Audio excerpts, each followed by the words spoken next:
वो कह रहे हैं कि अरविंद केजरीवाल ने भी वादा किया, वो कब निभाएंगे। और दूसरा वो कह रहे हैं व्यापारियों का तो सम्मान करते हैं, किसानों का क्यों नहीं करते अगर उन्हें किसानों की इतनी चिंता है। बिल्कुल बिल्कुल। ठीक जवाब। अच्छा हाथ जोड़ लूं। अच्छा वीरपाल जी चरण बंदन बोलिए संजय जी। आम आदमी को ऐसे कितना परेशान करिएगा। मेरा ये कहना है सुचरिता जी कि इतनी बेकार विपक्ष मैंने नहीं देखा, देश में कभी भी नहीं हुआ।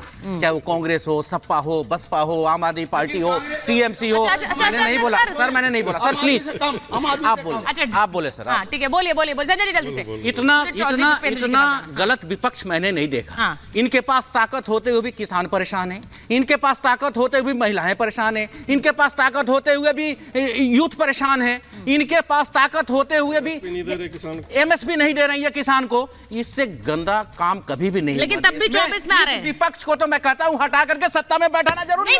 मेरा सवाल ये है, विपक्ष को तभी विपक्ष में सरकार को जनता बिठाएगी। अब सुनिए, जनता बिठाएगी। अब आरोप पे आता। आरोप पे आता। नहीं आपने मैं ऐसे डरा हुआ हूँ 17 तारीख 19 तारीख में जी कैमरे को डर, मैं ऐसे ही डरा हुआ हूँ। सुन तो लीजिए, कल भी है कोर्ट का समय, कल 17 है कोर्ट का समय।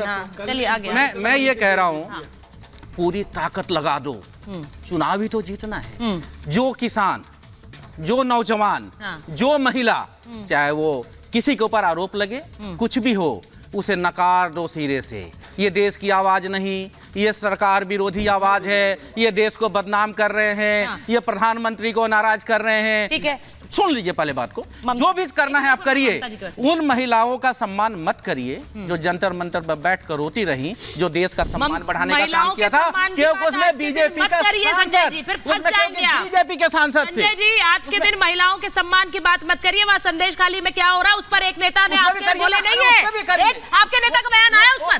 बिल्कुल गलत है, मैं बोले बीजेपी का। आप लोगों ने इतना हंगामा किया है, बंगाल में अच्छी बात है, देश में जमीन लूट रही है बीजेपी। लेकिन ये सियासत नजर आती है जब संदेश खाली पर आप चुप रहते हैं। तो महिलाओं का सम्मान आपको वो रेसलर नजर आती है, लेकिन संदेश खाली की महिलाएं नजर नहीं आती। बंगाल में मेरे विधायक को सांसद होते थे, मैं बिल्कुल बोल लेता। सेलेक्टिव संजय जी, ममता जी जवाब दीजिए।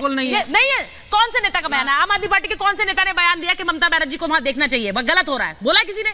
बोला है किसी ने? चर्चा जी नहीं बोला है किसी ने? एक लाइन का मौका। हाँ बोलिए ना, बोलिए। तुम चाहो तो तबेले को बाजार कह दो। शेर नहीं चाहिए, चाहो तो मुझे शेर नहीं चाहिए। शेर सुनाकर आप लोग कुत्तों को घुमा देते हैं। शेर नहीं चाहिए मुझे। ममता जी जवाब दीजिए। आपके पास सत्ता है। No divergence. ममता जी। धन्यवाद सुचरिता जी। सबसे पहले मैं आम आदमी पार्टी के मेरे भाई को ये याद दिला देना चाहती हूँ कि आज स्वाति मालीवाल के दिल में दर्द नहीं हो रहा होगा। आज स्वाति मालीवाल एक शब्द नहीं बोलेगी। आज स्वाति मालीवाल पहली फ्लाइट लेकर के कोलकाता में लैंड करके संदेश खाली नहीं जाएगी, क्योंकि वहां पर जो महिलाओं का बलात्कार हो रहा है वो बलात्कार से इनका कोई लेना देना नहीं है। उनकी डेफिनेशन अलग है। ये महिलाओं पर बात, क्योंकि इन्होंने महिलाओं की बात उठाई। अब मैं बात करती हूँ जो फार्मर्स प्रोटेस्ट के नाम पर बहुत सारी चीजें हो रही हैं। भारत बंद, रेलवे ट्रैक जाम, हाईवे जाम, दिल्ली का घेराव, ट्रॉली के अंदर दारू, पुलिस वालों को पत्थर मार मार के घायल करना इस देश का कौन सा अन्नदाता करता है?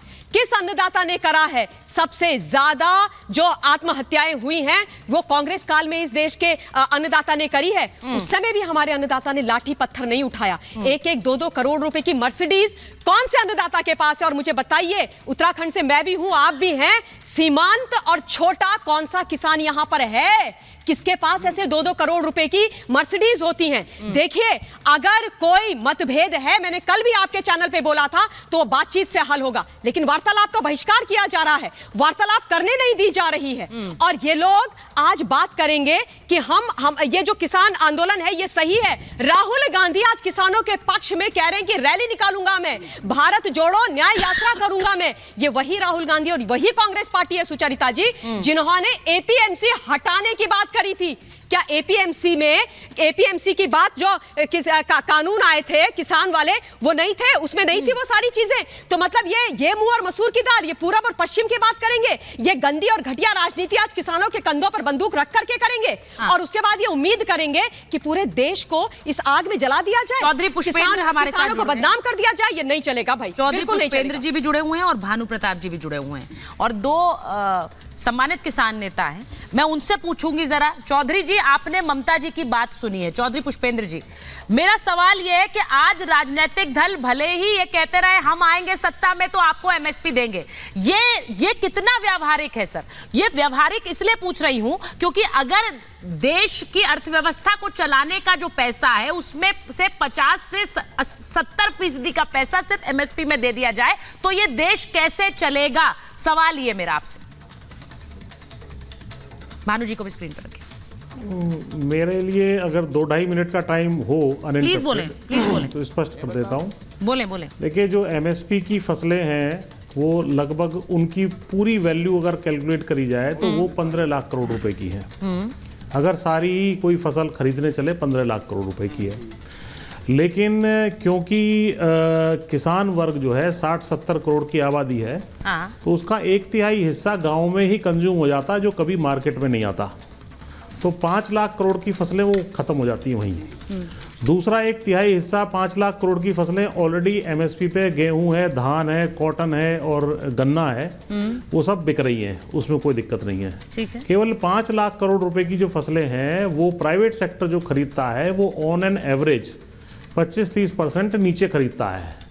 हमारी मांग ये है कि एमएसपी C2 + 50% जो स्वामीनाथन आयोग की रिपोर्ट थी उसके अनुसार घोषित हो। और सभी लोग जो भी मार्केट में अपनी मर्जी से उतरे हैं वो उस रेट पर खरीदें। हमारा ये नहीं है कि सरकार सारा माल खरीदे, सरकार अपना माल फूड सिक्योरिटी एक्ट के अनुसार जो उसकी रिक्वायरमेंट है वो खरीदती रहे। बाकी माल प्राइवेट सेक्टर को खरीदना है तो प्राइवेट सेक्टर तो 25-30% डाउन खरीद रहा है। इन लोगों को, सरकार को उससे जो प्राइवेट आड़ती व्यापारी हैं, कंपनियां हैं, उनसे क्या वो जो है प्रेम है कि वो 25-30% हमारी जो जेब काट रहा है पिछले 70-75 साल से, उसको साथ ये खड़े होना चाहते हैं।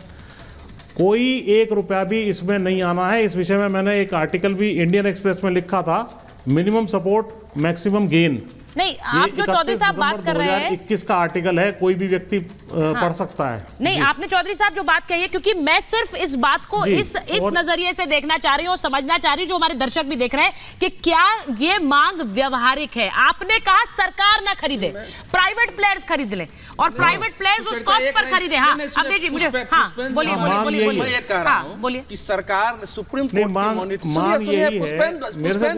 की सुन लीजिए, सुप्रीम कोर्ट की मॉनिटरी में एक कमेटी बनी हुई है, 37 राउंड मीटिंग में। सुनिए जरा, एक भी किसान संगठन उसमें अपनी बात जाकर आज तक क्यों नहीं रख रहा है कि हम एमएसपी कैसे चाहते हैं?